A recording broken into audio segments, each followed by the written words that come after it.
Hi friends, ನಿಮ್ಮೆಲ್ಲರಿಗೂ ಕೂಡ ನಿಮ್ಮದೇ ಆಗಿರ್ತಕ್ಕಂಥ ಯೂಟ್ಯೂಬ್ ಚಾನಲ್ ಸ್ಟಡಿ ವಿತ್ ಪರಶುರಾಮ್ಗೆ ಸ್ವಾಗತ ಅಂತ ಹೇಳ್ತಾ, ಇಂದಿನ ವಿಡಿಯೋದಲ್ಲಿ ನಾನು 9ನೇ ತರಗತಿ ವಿಜ್ಞಾನ ವಿಷಯದ ಭಾಗ 1ರ ಪಠ್ಯಪುಸ್ತಕದ ಮೊದಲ ಪಾಠ ನಮ್ಮ ಸುತ್ತಮುತ್ತಲಿನ ದ್ರವ್ಯಗಳು ಅಂತ ಇದೆ. ಹೌದಾ? ಸೊ ಈ ನಮ್ಮ ಸುತ್ತಮುತ್ತಲಿನ ದ್ರವ್ಯಗಳು ಅಂತಕ್ಕಂಥ ಪಾಠದ ಮಧ್ಯದಲ್ಲಿ ಬಂದಿರತಕ್ಕಂಥ ಇಟ್ ಮೀನ್ಸ್ ಪಠ್ಯದ ಒಳಗಿನ ಪ್ರಶ್ನೆಗಳಿಗೆ ಉತ್ತರಗಳನ್ನು ನೋಡುವ ವಿಡಿಯೋನ ಲೈಕ್, ಶೇರ್ ಮತ್ತು ಸಬ್ಸ್ಕ್ರೈಬ್ ಮಾಡೋದನ್ನು ಮಾತ್ರ ಮರೆಯದಿರಿ. ಸೊ ನಮ್ಮ ಸುತ್ತಮುತ್ತಲಿನ ದ್ರವ್ಯಗಳಲ್ಲಿರ್ತಕ್ಕಂಥ ಅಭ್ಯಾಸ ಪ್ರಶ್ನೋತ್ತರಗಳನ್ನು ನೆಕ್ಸ್ಟ್ ವಿಡಿಯೋದಲ್ಲಿ ತರ್ತೀನಿ. ಸೊ ಇವಾಗ ಪಠ್ಯದ ಒಳಗಿನ ಪ್ರಶ್ನೆಗಳಿಗೆ ಉತ್ತರ ನೋಡ್ಕೊಂಡು ಬರೋಣ. ಆಲ್ರೆಡಿ ಎಲ್ಲ ವಿಷಯದಲ್ಲಿ ಆಗಿರ್ಬೋದು, ನಾನು ಕನ್ನಡ ಆಗಿರ್ಬೋದು, ಇಂಗ್ಲೀಷ್, ಹಿಂದಿ, ಸೈನ್ಸ್, SS ಈ 5 ವಿಷಯಗಳಲ್ಲಿ ನಮ್ಮ ವಿಡಿಯೋಗಳು ಬರ್ತವೆ. ಖಂಡಿತವಾಗಿ ಅವುಗಳನ್ನು ನೋಡ್ಕೊಡ್ರಿ ಅಂತ ಹೇಳ್ತಾ, ನಿಮ್ಮ ಎಕ್ಸಾಮ್ಗೆ ನಿಮಗೆ ಬಹಳನೇ ಯೂಸ್ ಆಗ್ತದೆ. ಮೊದಲಿಗೆ ಈ ಕೆಳಗಿನ ಯಾವವು ದ್ರವ್ಯಗಳಾಗಿವೆ ಅಂತ ಕೇಳಿದ್ದಾರೆ. ಸೊ ಕೊಟ್ಟ ಆಯ್ಕೆಗಳಲ್ಲಿ ಕುರ್ಚಿ, ಗಾಳಿ, ಬಾದಾಮಿಗಳು, ತಂಪು ಪಾನೀಯ ಇವು ಮಾತ್ರ ಏನಪ್ಪ ಅಂದರೆ ದ್ರವ್ಯ. ಕಾರಣ ಕೊಡಬೇಕು. ನಿಮಗೆ ಬಹಳ ದೂರದಿಂದಲೇ ಬಿಸಿ ಆಹಾರದ ವಾಸನೆ ತಿಳಿಯುತ್ತದೆ, ಆದರೆ ತಂಪಾದ ಆಹಾರದ ವಾಸನೆ ತಿಳಿಯಲು ನೀವು ಆಹಾರದ ಹತ್ತಿರ ಹೋಗಬೇಕು. ಉತ್ತರ: ದ್ರವ್ಯದ ಕಣಗಳು ಚಲನಶಕ್ತಿಯನ್ನು ಹೊಂದಿರ್ತವೆ. ತಾಪ ಹೆಚ್ಚಿದಂತೆ ಕಣಗಳ ಚಲನಶಕ್ತಿ ಹೆಚ್ಚುತ್ತದೆ. ಬಿಸಿಯಾದ ಕಣಗಳು ತಂಪನೆಯ ಕಣಗಳಿಗಿಂತ ಹೆಚ್ಚು ವೇಗವಾಗಿ ಚಲಿಸ್ತವೆ. ಆದ್ದರಿಂದ ಬಿಸಿ ಆಹಾರದ ವಾಸನೆ ದೂರದಿಂದಲೇ ತಿಳಿಯುತ್ತದೆ. ತಂಪಾದ ಆಹಾರದ ವಾಸನೆಯನ್ನು ತಿಳಿಯಲು ನೀವು ಆಹಾರದ ಹತ್ತಿರ ಹೋಗಬೇಕು ಅಂತ ಬರಿಬೇಕು. ನೆಕ್ಸ್ಟ್ ಒನ್, ಈಜುಗಾರನು ಈಜುಕೊಳದಲ್ಲಿ ನೀರನ್ನು ಸೀಳಿಕೊಂಡು ಧುಮುಕುತ್ತಾನೆ. ಈ ವೀಕ್ಷಣೆಯು ದ್ರವ್ಯದ ಯಾವ ಲಕ್ಷಣವನ್ನು ತೋರಿಸ್ತದೆ? ಇದು ದ್ರವ್ಯದ ಕಣಗಳ ಮಧ್ಯೆ ಸಾಕಷ್ಟು ಸ್ಥಳಾವಕಾಶವನ್ನು ಕಂಡು ಬರ್ತದೆ. ಇದರಿಂದಾಗಿ ಈಜುಗಾರನು ಈಜುಕೊಳದಲ್ಲಿ ನೀರನ್ನು ಸೀಳಿಕೊಂಡು ಧುಮುಕ್ತಾನೆ. ನೆಕ್ಸ್ಟ್ ಒನ್, ದ್ರವ್ಯದ ಕಣಗಳ ಗುಣಲಕ್ಷಣಗಳು ಯಾವುವು? ದ್ರವ್ಯದ ಕಣಗಳ ಮಧ್ಯೆ ಖಾಲಿ ಸ್ಥಳಾವಕಾಶಗಳು ಕಂಡು ಬರ್ತವೆ. ದ್ರವ್ಯದ ಕಣಗಳು ನಿರಂತರವಾಗಿ ಚಲನೆಯಲ್ಲಿರ್ತವೆ. ದ್ರವ್ಯದ ಕಣಗಳು ಪರಸ್ಪರ ಆಕರ್ಷಿಸ್ತವೆ. ಇನ್ನು ವಸ್ತುವಿನ ರಾಶಿ ಮತ್ತು ಏಕಮಾನ ಗಾತ್ರಗಳ ಅನುಪಾತಕ್ಕೆ ಸಾಂದ್ರತೆ ಅಂತ ಕರಿತೀವಿ ಅಂತ ಕೇಳಿದ್ರು. ಕೆಳಗಿನವುಗಳಲ್ಲಿ ಅವುಗಳ ಸಾಂದ್ರತೆಯನ್ನು ಏರಿಕೆ ಕ್ರಮದಲ್ಲಿ ಜೋಡಿಸಬೇಕು. ಇಲ್ಲಿ ಫಸ್ಟ್ ನೀವೇನು ತಗೋಬೇಕು? ಗಾಳಿ, ಚಿಮನಿಯ ನಿಷ್ಕಾಸ, ಹತ್ತಿ, ನೀರು, ಜೇನು, ಸೀಮೆ ಸುಣ್ಣ, ಲಾಸ್ಟಿಗೆ ಕಬ್ಬಿಣ ಅಂತ ಬರಬೇಕು. ಇನ್ನು ದ್ರವ್ಯದ ಸ್ಥಿತಿಗಳ ಗುಣಗಳ ವ್ಯತ್ಯಾಸಗಳನ್ನು ಕೇಳಿದ್ದಾರೆ. ಘನ, ದ್ರವ, ಅನಿಲ. ಘನ ಅಂದರೆ ನಿರ್ದಿಷ್ಟ ಆಕಾರ ಮತ್ತು ಗಾತ್ರ ಹೊಂದಿದವೆ. ದ್ರವ ನಿರ್ದಿಷ್ಟ ಆಕಾರವಿಲ್ಲ, ಆದರೆ ಗಾತ್ರವಿದೆ, ಧಾರಕದ ಆಕಾರವನ್ನು ಪಡಿತವೆ. ಅನಿಲ ನಿರ್ದಿಷ್ಟ ಆಕಾರವನ್ನು ಹೊಂದಿಲ್ಲ, ಗಾತ್ರವನ್ನು ಹೊಂದಿಲ್ಲ. ಇನ್ನು ಘನ ಸಂಪೀಡನೆಗೊಳಿಸಲು ಸಾಧ್ಯವಿಲ್ಲ. ದ್ರವ ಸ್ವಲ್ಪ ಪ್ರಮಾಣದಲ್ಲಿ ಸಂಪೀಡನೆಗೊಳಿಸ್ಬೋದು. ಅನಿಲ ಹೆಚ್ಚು ಸಂಪೀಡವನ್ನು ಮಾಡ್ಬೋದು. ಆಮೇಲೆ ಘನ ಕಣಗಳ ನಡುವೆ ಅತ್ಯಂತ ಕಡಿಮೆ ಸ್ಥಳಾವಕಾಶ ಇರ್ತದೆ. ದ್ರವ ಕಣಗಳ ನಡುವೆ ಸಾಕಷ್ಟು ಸ್ಥಳಾವಕಾಶ ಇರ್ತದೆ. ಅನಿಲ ಕಣಗಳು ವಿರಳವಾಗಿದ್ದು ಅತಿ ಹೆಚ್ಚು ಸ್ಥಳಾವಕಾಶವನ್ನು ಹೊಂದಿರ್ತದೆ ಅನ್ನೋದನ್ನು ನೀವು ಬರಿಬಹುದು. ಇನ್ನು ಘನದಲ್ಲಿ ಕಣಗಳ ನಡುವೆ ಪ್ರಬಲವಾದ ಆಕರ್ಷಣೆ ಇರ್ತದೆ. ದ್ರವದಲ್ಲಿ ಕಣಗಳ ನಡುವಿನ ಆಕರ್ಷಣೆ ಘನ ವಸ್ತುವಿಗಿಂತ ಕಡಿಮೆನೇ ಇರ್ತದೆ. ಅನಿಲದಲ್ಲಿ ಕಣಗಳ ನಡುವೆ ಅತ್ಯಂತ ಕಡಿಮೆ ಆಕರ್ಷಣೆ ಇರ್ತದೆ. ಇನ್ನು ಈ ಘನ ವಸ್ತುಗಳ ಕಣಗಳು ಸ್ವತಂತ್ರವಾಗಿ ಚಲಿಸಲಾರವು. ದ್ರವದಲ್ಲಿ ದ್ರವಗಳ ಕಣಗಳು ಸ್ವತಂತ್ರವಾಗಿ ಚಲಿಸಬಲ್ಲವು. ಅನಿಲದ ಕಣಗಳು ನಿರಂತರ ಯಾದೃಚ್ಛಿಕ ಚಲನೆಯನ್ನು ಹೊಂದುತ್ತವೆ ಅಂತ ನೀವು ಬರಿಬಹುದು. ಮುಂದಿನಕ್ಕೆ ವ್ಯಾಖ್ಯೆಗಳನ್ನು ಕೊಡಬೇಕು. ಡೆಫಿನಿಷನ್ಸ್ ಇದ್ದಾವೆ. ಮೊದಲನೇದು ಕಠಿಣತೆ. ಬಾಹ್ಯ ಬಲವನ್ನು ಪ್ರಯೋಗಿಸಿದಾಗ ಆಕಾರವನ್ನು ಬದಲಿಸದೇ ಇರುವ ದ್ರವ್ಯದ ಲಕ್ಷಣವನ್ನು ನಾವು ಕಠಿಣತೆ ಅಂತ ಕರಿತೀವಿ. ಇನ್ನು ಸಂಪೀಡತೆ ಅಂದರೆ ಬಾಹ್ಯ ಬಲ ಪ್ರಯೋಗವಾದಾಗ ಗಾತ್ರ ಕಡಿಮೆಯಾಗುವುದಕ್ಕೆ ಸಂಪೀಡತೆ ಅಂತ ಕರಿತೀವಿ. ಇನ್ನು ಹರಿಯುವಿಕೆ ಅಂದರೆ ದ್ರವ್ಯದ ಕಣಗಳ ಚಲಿಸುವ ಸಾಮರ್ಥ್ಯವೇ ಹರಿಯುವಿಕೆ. ಇನ್ನು ಅನಿಲ ಜಾಡಿಗಳನ್ನು ತುಂಬುವಿಕೆ ಅಂದರೆ ಅನಿಲವು ಸಂಗ್ರಾಹಕ ಆಕಾರವನ್ನು ಪಡೆಯುವಿಕೆ. ಇನ್ನು ಆಕಾರ ಅಂದರೆ ನಿರ್ದಿಷ್ಟವಾದ ಸುತ್ತಳತೆಯನ್ನು ಹೊಂದಿರ್ತದೆ. ಚಲನಶಕ್ತಿ ಕಾಯ ತನ್ನ ಚಲನೆಯಿಂದ ಪಡೆದುಕೊಳ್ಳೋ ಶಕ್ತಿಯೇ ಚಲನಶಕ್ತಿ. ಇನ್ನು ಸಾಂದ್ರತೆ ಅಂದರೆ ವಸ್ತುವಿನ ರಾಶಿ ಮತ್ತು ಏಕಮಾನ ಗಾತ್ರಗಳ ಅನುಪಾತಕ್ಕೆ ಏನಂತ ಕರೀತಾರೆ? ಸಾಂದ್ರತೆ ಅಂತಲೇ ಕರೆಯೋದು. ನೆಕ್ಸ್ಟ್ ಒನ್, ಕಾರಣಗಳನ್ನು ಕೊಡಬೇಕು. ಫಸ್ಟ್ ಒನ್, ಅನಿಲವನ್ನು ಇಟ್ಟಿರುವ ಪಾತ್ರೆಯಲ್ಲಿ ಅದು ಸಂಪೂರ್ಣವಾಗಿ ತುಂಬುತ್ತದೆ. ಉತ್ತರ: ಅನಿಲಗಳಲ್ಲಿ ಕಣಗಳ ನಡುವೆ ಅತ್ಯಂತ ಕಡಿಮೆ ಆಕರ್ಷಣೆ ಇರ್ತದೆ.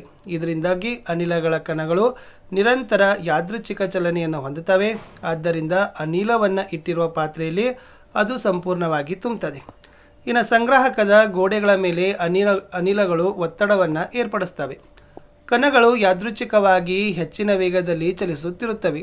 ಈ ರೀತಿಯ ಯಾದೃಚ್ಛಿಕ ಚಲನೆಯಿಂದಾಗಿ ಕಣಗಳು ಪರಸ್ಪರ ಬಡಿದುಕೊಳ್ತವೆ ಮತ್ತು ಸಂಗ್ರಾಹಕದ ಗೋಡೆಯ ಮೇಲೆ ಬಲವನ್ನು ಏರ್ಪಡಿಸ್ತವೆ. ಆದ್ದರಿಂದ ಸಂಗ್ರಾಹಕದ ಗೋಡೆಗಳ ಮೇಲೆ ಅನಿಲಗಳು ಒತ್ತಡವನ್ನೇ ಏರ್ಪಡಿಸ್ತವೆ. ಇನ್ನು ಮರದ ಮೇಜನ್ನು ಘನವಸ್ತು ಅಂತ ಕರೀತಾರೆ ಅಂತ ಕೇಳಿದ್ದಾರೆ. ಇದಕ್ಕೆ ಸಂಬಂಧಪಟ್ಟಂತೆ ನೀವು ಏನು ಬರಿಬಹುದಪ್ಪ ಅಂತಂದ್ರೆ, ಮರದ ಮೇಜು ನಿರ್ದಿಷ್ಟ ಆಕಾರ ಮತ್ತು ಗಾತ್ರವನ್ನು ಹೊಂದಿದೆ ಹಾಗೂ ಇದನ್ನು ಸಂಪೀಡನೆಗೊಳಿಸಲು ಸಾಧ್ಯನೇ ಇಲ್ಲ. ಆದ್ದರಿಂದ ಮರದ ಮೇಜನ್ನು ಘನವಸ್ತು ಅಂತಲೇ ಕರೆಯೋದು. ಇನ್ನು ನಾವು ನಮ್ಮ ಕೈಗಳನ್ನು ಗಾಳಿಯಲ್ಲಿ ಸುಲಭವಾಗಿ ಚಲಿಸಬಹುದು, ಆದರೆ ಘನವಸ್ತುವಾದ ಮರದ ತುಂಡಿನಲ್ಲಿ ಅದೇ ರೀತಿ ಮಾಡಲು ನಮಗೆ ಕರಾಟೆ ಪ್ರವೀಣರ ಅವಶ್ಯಕತೆ ಇದೆ. ಉತ್ತರ: ಗಾಳಿಯಲ್ಲಿ ಕಣಗಳು ವಿರಳವಾಗಿದ್ದು ಅತಿ ಹೆಚ್ಚು ಸ್ಥಳಾವಕಾಶ ಹೊಂದಿದ್ದಾವೆ, ಆದರೆ ಮರದ ತುಂಡಿನಲ್ಲಿ ಕಣಗಳು ಒತ್ತೊತ್ತಾಗಿವೆ. ಆದ್ದರಿಂದ ನಾವು ನಮ್ಮ ಕೈಗಳನ್ನು ಗಾಳಿಯಲ್ಲಿ ಸುಲಭವಾಗಿ ಚಲಿಸಬಹುದು, ಆದರೆ ಘನವಸ್ತುವಾದ ಮರದ ತುಂಡಿನಲ್ಲಿ ಅದೇ ರೀತಿ ಮಾಡಲು ನಮಗೆ ಕರಾಟೆ ಪ್ರವೀಣರ ಅವಶ್ಯಕತೆ ಇದೆ. ನೆಕ್ಸ್ಟ್ ಒನ್, ಘನವಸ್ತುಗಳಿಗೆ ಹೋಲಿಸಿದರೆ ಸಾಮಾನ್ಯವಾಗಿ ದ್ರವಗಳು ಕಡಿಮೆ ಸಾಂದ್ರತೆಯನ್ನು ಹೊಂದಿದ್ದಾವೆ, ಆದರೆ ಮಂಜುಗಡ್ಡೆಯು ನೀರಿನ ಮೇಲೆ ತೇಲೋದನ್ನು ಗಮನಿಸಿದ್ದೀರಿ, ಏಕೆ ಅನ್ನೋದನ್ನು ಕಂಡುಹಿಡಿಯಿರಿ. ಇಲ್ಲಿ ವಸ್ತುವಿನ ರಾಶಿ ಮತ್ತು ಏಕಮಾನ ಗಾತ್ರಗಳ ಅನುಪಾತಕ್ಕೆ ಸಾಂದ್ರತೆ ಅಂತ ಕರಿತೀವಿ.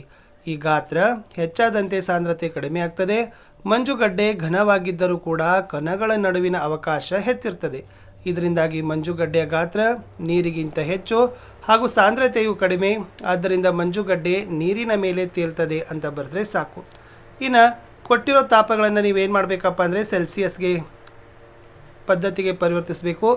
0 ಡಿಗ್ರಿ ಸೆಲ್ಸಿಯಸ್ ಅದ ಸೂತ್ರ K-273.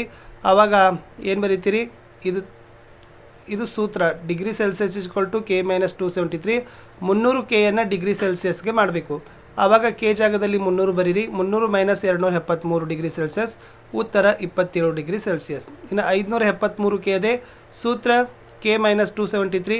573 - 273 ಇದು 300 ಡಿಗ್ರಿ ಸೆಲ್ಸಿಯಸ್ ಬರ್ತದೆ. ಇನ್ನು ಇವುಗಳಲ್ಲಿ ನೀರಿನ ಭೌತ ಸ್ಥಿತಿಗಳನ್ನು ಬರೀಬೇಕು.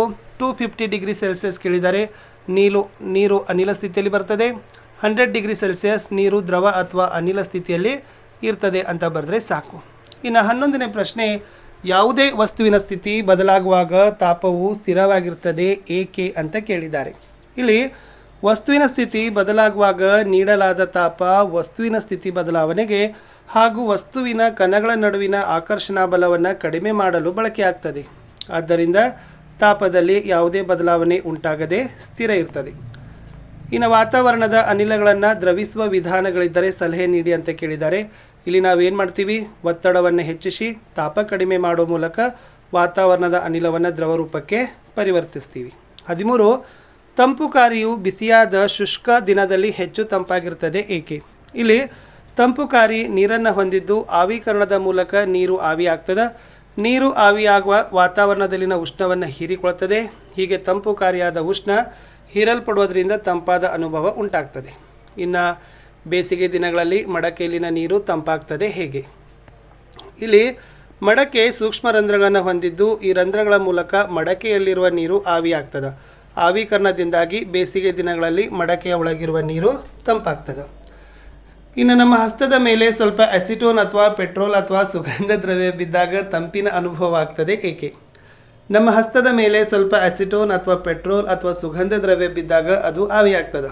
ಆವಿಯಾಗಲು ಅಗತ್ಯವಿರೋ ಉಷ್ಣ ನಮ್ಮ ಹಸ್ತದಿಂದ ಹೀರಲ್ಪಡೋದ್ರಿಂದ ನಮಗೆ ತಂಪಿನ ಅನುಭವ ಆಗ್ತದೆ. ಲಾಸ್ಟ್ ಇತ್ತು, ನಾವು ಬಿಸಿಯಾದ ಚಹಾ ಮತ್ತು ಹಾಲನ್ನು ವೇಗವಾಗಿ ಹೀರಲು ತಟ್ಟೆಯಿಂದ ಸಾಧ್ಯವಾಗ್ತದೆ, ಲೋಟದಿಂದ ಸಾಧ್ಯ ಇಲ್ಲ ಏಕೆ. ಈ ತಟ್ಟೆ ಮೇಲ್ಮೈ ವಿಸ್ತೀರ್ಣ ಲೋಟದ ಮೇಲ್ಮೈ ವಿಸ್ತೀರ್ಣಕ್ಕಿಂತ ಹೆಚ್ಚು. ಇದರಿಂದಾಗಿ ಹೀರಲು ತಟ್ಟೆಯಲ್ಲಿ ಆವಿಕರಣ ವೇಗವಾಗಿ ನಡೀತದೆ ಮತ್ತು ದ್ರವ ಬೇಗನೆ ತಣ್ಣಗಾಗ್ತದೆ. ಆದ್ದರಿಂದ ನಾವು ಬಿಸಿಯಾದ ಚಹಾ ಮತ್ತು ಹಾಲನ್ನು ವೇಗವಾಗಿ ಹೀರಲು ತಟ್ಟೆಯಿಂದ ಸಾಧ್ಯ ಆಗ್ತದೆ, ಆದರೆ ಲೋಟದಿಂದ ಸಾಧ್ಯ ಇಲ್ಲ. ಇನ್ನು ಬೇಸಿಗೆಯಲ್ಲಿ ನಾವು ಯಾವ ತರಹದ ಬಟ್ಟೆಗಳನ್ನು ಧರಿಸಬೇಕು ಅಂತ ಕೇಳಿದ್ದಾರೆ. ಸೊ ಬೇಸಿಗೆಯಲ್ಲಿ ನಾವು ಹತ್ತಿ ಬಟ್ಟೆಯನ್ನು ಧರಿಸಬೇಕು. ಬಿಕಾಸ್ ಏನಪ್ಪ ಅಂತಂದರೆ ನಾವು ಹೆಚ್ಚು ಬೆವರ್ತೀವಿ. ಸೊ ಹತ್ತಿ ಬಟ್ಟೆ ಬೆವರನ್ನು ಚೆನ್ನಾಗಿ ಹೀರ್ತದೆ. ಹೀರಿಕೊಂಡ ಬೆವರು ಸುಲಭವಾಗಿ ಆವಿ ಆಗ್ತದೆ, ದೇಹವನ್ನು ತಂಪು ಇಡ್ತದೆ ಅನ್ನೋದನ್ನು ಬರೆದ್ರೆ ಸಾಕು. ಇಷ್ಟು ನಮ್ಮ ಸುತ್ತಮುತ್ತಲಿನ ದ್ರವ್ಯಗಳು ಪಾಠದ ಪಠ್ಯದ ಒಳಗಿನ ಪ್ರಶ್ನೆಗಳಿತ್ತು. ಸಿಗ್ತೀನಿ ಹೊಸ ವಿಡಿಯೋದಲ್ಲಿ. ಅಂಟಿಲ್ ಟೇಕ್ ಕೇರ್, ಬಾಯ್.